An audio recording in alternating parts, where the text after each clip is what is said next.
खाने बाबा सूतल, खाने बाबा जागल,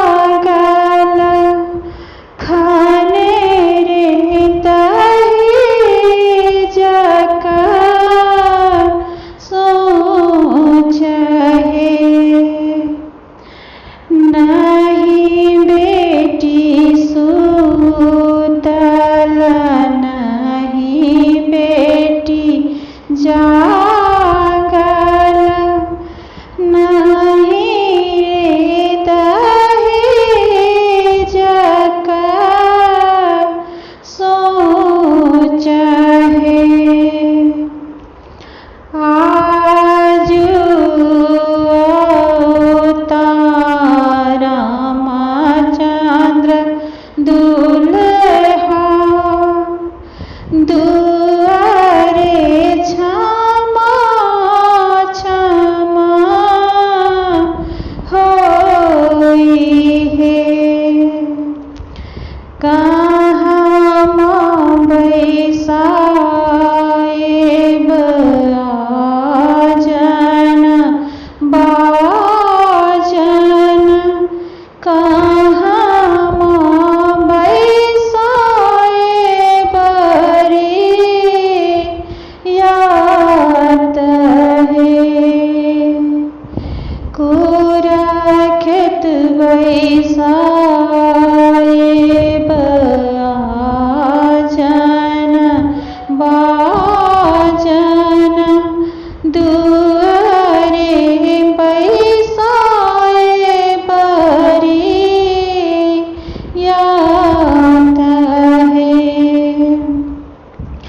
मरंगे बैसाएब रामचंद्र दुल्हा दुआरे क्षमा क्षमा होए है। काथी लय संबोधब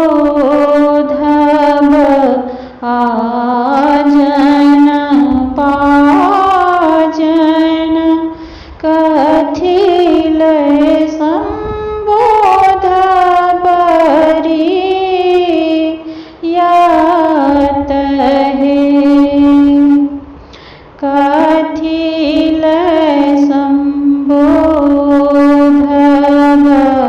रामचंद्र दुल्हा दुआरे क्षमा क्षमा होए है।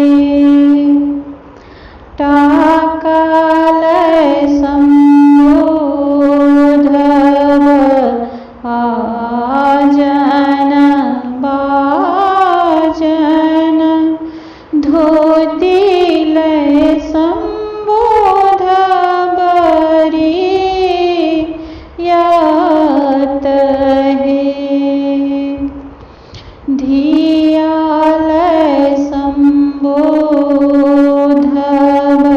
रामचंद्र दुल्हा दुआरे क्षमा क्षमा होए है।